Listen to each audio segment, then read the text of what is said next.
ஐயா சிவாய் நம்ம சொல்லுங்க. ஐயா சிவாய நமகையா. சொல்லுங்க ஐயா. இந்த ஒரு மேடை பாத்தீங்கன்னா மேடை போட்டு ஒரு வீசிக்கார ஒரு ஆளு, ம்.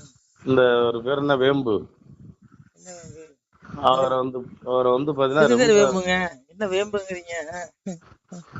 தாங்க பாஜக ஆதரவாளர். அவரு பாஜக ஆதரவாளர் இல்லைங்க, அவர் ஒரு பார்ப்பனருங்க. அதுதாங்க பிரச்சனை உங்களுக்கு. சொல்லுங்க.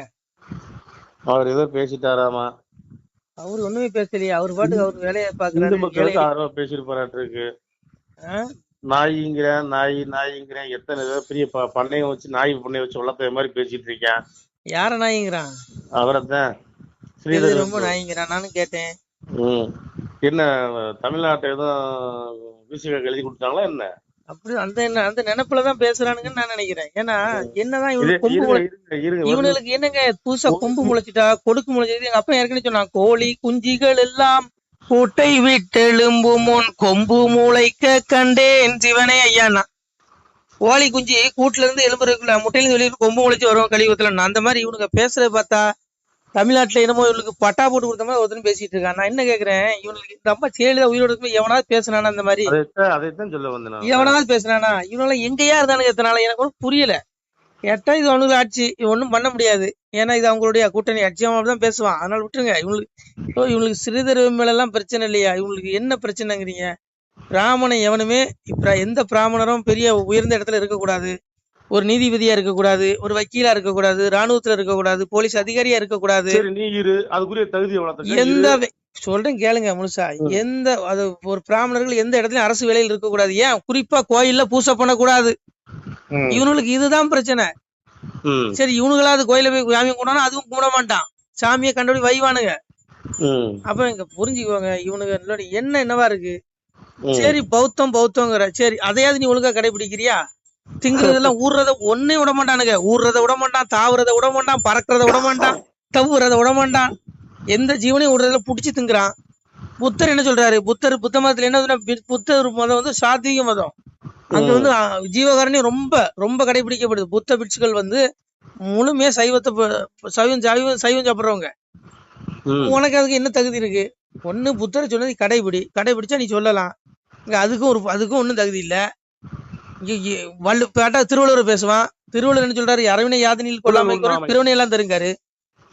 எந்த உயிரையும் கொல்லக்கூடாது, கொன்னா அது அரசியல் இல்ல பாவ செயல்னு வள்ளுவன் சொல்றான். அந்த வள்ளுவனை பத்தி பேசுவானுங்க மேடைக்கு மேடை கும்பல். அதையும் கடைபிடிக்க மாட்டானுங்க. இப்ப என்னதான் உனக்கு பிரச்சனை? வேற ஒன்னும் பிரச்சனை கிடையாது.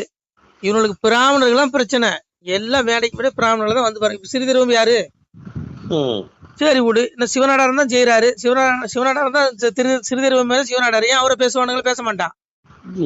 ஒண்ணு புரிஞ்சுக்கோங்க, இவனுக்கு ஒரு குறிப்பிட்ட சமுதாயத்தை அந்த சுதந்திரம் வாங்கினதுல இருந்தே பேசிட்டு தான் இருக்கான். அதனால அவங்க நல்ல சமுதாயம், அவங்க யாரையா திட்டுறாங்களா பாவம், அவங்க கொண்டு வேலை உண்டு.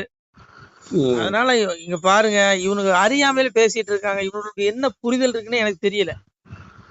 பிராமணன் உயர்ந்த ஜாதின்னு சொல்லிட்டான்னு சொல்லிதான் இவனுக்கு ஒரே பிரச்சனை. உயர்ந்த ஜாதின்னு பிராமணன் எந்த இடத்துல தானே சொல்றானா? எங்க சொன்னா இந்த பிராமணன் சொன்னா சொல்லுங்க. ஒண்ணு வேண்டாங்க. இவங்கள கிளப்பி விட்டதுதானே. இவங்க தீகாக்காரன் கிளப்பி விட்டு பாருங்க. ராம யாரு? ராம என்ன பிராமணனா? ராமன் பிராமண குலத்துல வந்தாரா? சொல்லுங்க. கிருஷ்ணன் பிராமண குலத்துல வந்தாரா? அப்போ பிராமண குலத்துல வராதவர்களை இன்னைக்கு அவங்கள பல்லக்குல தூக்கி வச்சு தோல்ல சுமக்கிறது பிராமணர்கள். அத இந்த புரிதல் இவனுங்களுக்கு இருக்கா? பிராமணர்கள் அவ்வளவு பெரிய சாதி வெறியர்களாக இருந்தால் ஏன் அவங்க கிருஷ்ணனை வணங்கணும்? ஏன் அவங்க ராமனை வணங்கணும்? சொல்லுங்க. இது அன்னைக்கு இவங்களுக்கு ஒரு புத்தி சொல்லணும். எங்க அப்பா இன்னைக்கு கலிநீச மன்னனுக்கு புத்தி சொன்னான். கலியன் காலம் பாருங்க, துரியோதனுடைய கடைசி பிறவி 7ஆம் பிறவி கலியன். இந்த கலியுகத்துல கலியனான் வந்தான். கௌரவம் கொடுத்த வரதெல்லாம் வாங்கிட்டு வந்துட்டான். வாங்கி சாதுக்களை கொடுமைப்படுத்தும் பொழுது எங்க அப்பன் இறைவன் நாராயணன் தோன்றி சொல்றான், பாலதிய சான்றோர் படுதுயரம் கண்டு மாலதிக கோபமுடன் மானிசனை பார்த்து கேளடா சூத்திரா உன் கிளையோட மாளுதற்கு வாழடா சான்றோரை வம்பு செய்து வாரதுதான் உந்தனக்கும் எந்தனக்கும் உற்றார் பெற்றோர்களுக்கும் நன்மை செய்த ஒரு சான்றோரை நீயும் தடிமூடடு செய்கிறது வானாளுக்கு இடறு வருமடா மானிசனை புத்தி சொல்றான். சாதுக்களை கொடுமைப்படுத்தாத, நீ சாதுக்களை கொடுமைப்படுத்தப்பட உன்னுடைய வானால் உன்னுடைய நீ மட்டும் இல்ல, உன் பிள்ளைங்க, உன் வாரிசுகள், உன் வம்சமே நரகத்துல விழுந்து உன்னுடைய ஆத்மா எல்லா உன்னுடைய வாரிசுடைய ஆத்மா எல்லாம் நரகத்துல விழுந்து ஆக்கினை தண்டனைக்குள்ளாகண்டாங்க. ஆனா கலியன் கேட்டானா? கேட்கல. அப்படியும் இறைவன் என்ன பண்றான்? எங்க புத்தி சொல்றான். கேட்டீரோ முன்னால் உள்ள என்ன பண்றான் இறைவன்? அவன் ஒரு சொருபம் எடுத்து அவனுக்கு புத்தி சொல்றான். மனு சொருபமா வந்து என்ன சொல்றான்? கேட்டீரோ முன்னால் உள்ள கருவித வளங்கள் எல்லாம் நாட்டிமையாக சொல்வேன் தமியனும் வணங்கி நின்று பூட்டியே மனதில் வைத்து புத்தி என்று எண்ணி நீரும் நாட்டினே நன்மை செய்து நலமுடன் அரசு செய்யுங்க. எங்க பாரு, நான் முன்னாடி உள்ள வளமை இறைவன் எந்தெந்த குலத்துல எப்படி இப்படி வந்தாங்கிற அந்த ரகசியத்தெல்லாம் சொல்றேன் கேளு, கேட்டா நீ திருந்துடாங்கிறான். எப்படி? யார் சொல்றா? மகாவிஷ்ணு சொல்றான் நேரடியா கலியனுக்கு புத்தி. சாமி சொல்றான் பாருங்க, மாயனோ உபாயத்தாலே மனுவது போலையாகி ஆயனர் குலமும் தோன்றி அவனியில் இருப்பான் கண்டீர் மாயத்தை அறியா நீரும் மாளவே போக வேண்டாம் நியாயமாய் உரைத்தினையா நம்மூட அரசியலே. மாயனாகிய மகாவிஷ்ணு எந்த ரூபத்துல வேணாலும் எந்த குலத்துல வேணாலும் தோன்றி இருப்பான், மனுஷன போல வந்திருப்பான். தயவுசெய்து அவசரப்படாத, பணியாயம் பண்ணாத, உன்னை அழிச்சிருவாங்கிறான். கேட்டானா? கேட்கல. மறுபடியும் சாமி புத்தி சொல்றான், எளிமையாங் குலங்கள் என்று எண்ணுற மனுவே அல்ல பழியென ஆதிநாதன் பார்க்கவே மாட்டார் ஐயா அழிவது யுகத்து காட்சி ஆனதால் வருவார் திட்டம் வலியுது இல்லை ஐயா மாறியே போவாருங்க. அதாவது கலியனே, இந்த குலம் இந்த கலியுகம் அழியறதுக்கு நாள் நெருங்கிட்டு, அதனால இறைவன் எந்த குலத்துல வேணாலும் வருவான். நீ வந்து இந்த குலத்துலதான் வருவான், அந்த குலத்துலதான் வருவான்னு நீ கற்பனை பண்ணாத அப்படின்னு யாரு? சாமியே புத்தி சொல்றாரு. மகாவிஷ்ணுவே நேரடியா தத்ரூபமா புத்தி சொல்றான். அப்ப சாமி சொல்றான், சாமி முன்னாடி வந்து அந்த அவதாரத்தை சொல்றாரு. தசரதன் மகவாய் மாயோன் சீமையில் வந்து தோன்றி புஜமூட பிறப்போர் கூட பிறந்ததும் கேட்டீலீரோ வசையுடன் மனுதான் என்று வாதிட்ட அரக்கன் தன்னை சிரசையுடன் அறுத்த செய்தி விளம்பியும் கேட்டீலீரோ. எங்க அப்பன் சொல்றான், அன்னைக்கு தசரதனுக்கு மகவாய் வந்தான், மகனாக பிறந்தான், ராமனா வந்தான். அன்றைக்கு தன்னை மனிதன் என்று சொன்ன அந்த அசுர பையன் ராவணனே சிரசை அறுத்தான், அதை நீ அறியலையா அப்படிங்கிறான். அப்படியும் புத்தி வரல. அப்போ அவன் சொல்றான், கலியன் சொல்றான் பாருங்க, வேதமாம் கலைகள் தேர்ந்த மேல்குளம் அதிலே மாயன் சீதமாய் பிறவா வண்ணம் சிறுகுளம் புக்குவாரோ ஏதடா இந்த வார்த்தை யாருக்குமே பகரா போடா பாதகா இந்த புத்தி எனக்கே பகரவே வந்தாய் போடா. வேதமாம் கலைகள் தந்த வேதியர் குலத்துல இறைவன் பிறக்காமல் சீதமாய் பிறவா சிறு குலத்துல எப்படிதான் வருவான்னு கலியன் சொல்றான், இறைவன்ட்டே சொல்றான்.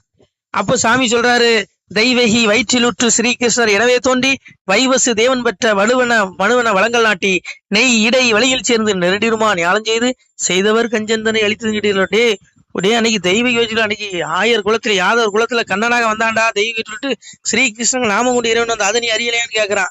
அப்போ அதுக்கு அவன் சொல்றான் பாருங்க, நித்தம் முன்னாள் இந்த திமுக கட்சி அரசியல்வாதிகள் மாதிரி மந்திரிகள் மாதிரி சொல்றான், நித்தம் முன்னாலே லட்சம் நேடிய பொன்களிட்டு சத்திர சாலை தோறும் தர்மமும் அளித்துனாமல் சித்திர திருநாள் நித்தம் செய்கிற குலத்தை தள்ளி நித்தியம் வேலை செய்யும் இலிகுலம் புக்குவாரோங்க.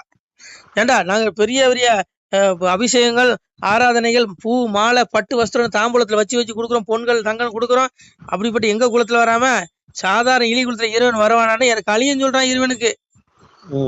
அப்போ சாமி சொல்றாரு, ஐவருக்கு தூதனாகி அங்கும் இங்கும் ஓடி சென்று மைகுழல் சிலர்கள் தம்மை மனங்களும் மிகவை செய்து மெய்ப்புடன் கிளைகளோடு மேவிய குழாங்கள் செய்து துரியோதனை கொண்டு செய்தியும் கேட்டீர்களா. அன்னைக்கு பஞ்சபாண்டவர்களுக்கு தூது போனா எங்க அப்பன் போய் சார் அன்னைக்கு மணிய சாமி சொல்றான், ஒருத்தர் எப்படி சொல்ல சாமி ஒரு சொருபத்துல இருந்து சொல்றான்னு வச்சுக்கோங்களேன். அவனுக்கு அன்னைக்கு பஞ்சபாண்டவர்களுக்கு தூது போனான், குருநாடு பட்டம் சுட்டினான், அப்ப துரியோதனை கொண்டான், அது ஒண்ணு தெரியலையான்னு கேக்குறான். அப்பன்னு சொல்றான், அப்ப கலியும் சொல்றான், சாமிகிட்டே சொல்றான், பிரம்மனை ஒப்பாஞ்சாதி பிராமண குலத்தை தள்ளி ஸ்ரீராமனும் மற்றொரு தண்ணில் சேர்வது திடனோ இல்லை வரகமாய் உதித்தமாயன் மனுவென பிறக்க மாட்டார் ஏதடா இந்த வார்த்தை என் முன்னே சொல்லிட்டாங்கிறான். கலியும் சொல்றான், டே அப்படியே இறைவன் வர்றதா இருந்தாலும் எப்படி அந்த சாதாரண குலத்துல வருவான், பிராமண குலத்துல வருவான், பிரம்மனை ஒப்பாஞ்சாதி பிராமண குலத்தில் ஸ்ரீராமன் எப்படின்னா மற்றொரு குலத்துல வருவாங்க எப்படி? அப்போ இவனுக்கு என்னதான் புத்தி சொல்ல மறுபடியும் சொல்றான் பாருங்க. கலியும் சொல்றான், காரணமானமாயன் கலியுகம் வருமென்றெண்ணி நாரணன் பயந்து ஓடி நல்மலை ஏறிமானாய் வாரண நாது நம்பால் வேடன் ஏறி செத்து தாரணி வாரன் என்று தவலோகம் சேர்ந்தான்டா. கலியன் சொல்றான் பாருங்க, அன்னைக்கு துவாபரகம் முடிஞ்சதுமே அவன் செத்து போயிட்டான். அன்னைக்கு கலியன் வரான்னு தெரிஞ்சதுமே அன்னைக்கு கானகத்துல போனான், வேடன் வந்து தன்னுடைய அம்பை எஞ்சி கிருஷ்ணனை கொண்டுட்டாங்க. அப்புறமா வாலிக்கு கொடுத்த அந்த வாலிக்கு செஞ்ச கர்மத்தின்படி அவர் திருமணி கூட்ட போட்டாரு. அவன் வேடனா பிறந்து கொண்டான்னு வச்சுக்கோங்க, அது கொல்லல, அம்பு விட்டா உடலை போட்டு ஒரு திருமணி கூட்ட போட்டு பரமாத்மா சுரூபத்தை எடுத்து போயிட்டாரு. ஆனா மாயவர் செத்துட்டாரு, வரமாட்டாங்க கலியன். எப்படி? அந்த மாதிரி இவனுங்களுடைய எண்ணம் எப்படி இருக்குன்னா, இங்க பாருங்க, பிராமணி உயர்ந்தவன் மற்றது இல்லாம நம்மளெல்லாம் தாழ்ந்து சொல்றான் அப்படிங்கிற ஒரு மனப்பான்மை எவனோ இவன்கிட்ட விதைச்சிட்டான். புரியுது உங்களுக்கு? ஆனா எந்த பிராமணனையும் யாரையும் இழிவா பேசுறது கிடையாது.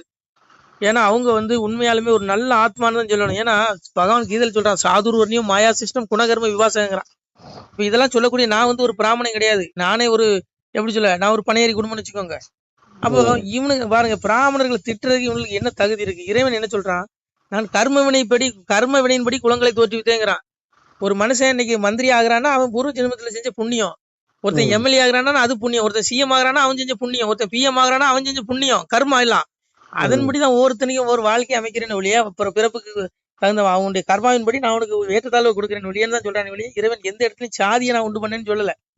அப்ப இன்னைக்கு ஒண்ணு வேண்டாம், இறைவன் அவதரித்த வரங்கள்லாம் பார்த்தா சத்திரிய குலம், சூத்திர குலம், அந்த குலம் இந்த குலம் எல்லா குலத்திலயும் வந்திருக்கான். ஆனா எங்கேயுமே பிராமண குலத்துல வரல. ஆனா இப்பேற்பட்ட எங்க குலத்துல வந்த இறைவனை, இப்போ என் குலம்னு வச்சுக்கோங்களேன், என்ன சூத்திரன்னு ஒருத்தன் சொல்றான், சரி நான் ஏத்துக்கிறேன். சரி என் குலத்துல வந்த இறைவனை தோல் மேல தூக்கி வச்சு சமக்கிறது யாரு? பிராமணன். அப்போ அந்த பிராமணனுக்கு ஜாதி வரி இருந்தால் அந்த பிராமணன் இந்த சூத்திர குலத்துல வந்த இறைவனை தோல் மீது சுமப்பானா? சொல்லுங்க.